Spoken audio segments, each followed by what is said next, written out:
Hey guys, it's Danny Avila and check out my DJ course with FaderPro. Join me in the booth as I show you how I DJ step by step.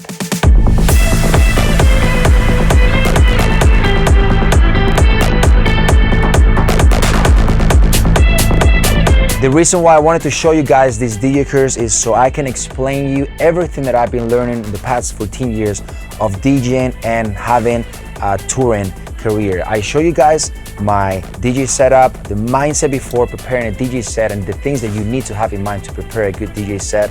And hopefully you can take all these things and use it as inspiration to find your own path. Something we're going to focus on is the preparation that goes behind playing and preparing a good DJ set. The mindset that you need to have and the steps that you need to follow to be able to prepare a good set.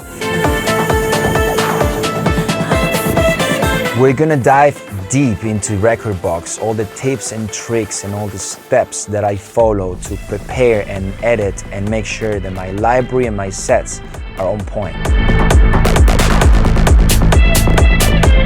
I'm gonna show you guys my perfect setup, so hopefully you guys can take this as inspiration and make it your own and find your own perfect setup. I've been DJing my whole life, pretty much since I'm 14 years old, and I've collected all these tips and tricks and knowledge and advices and put it together on my DJ course so you can reach the next level.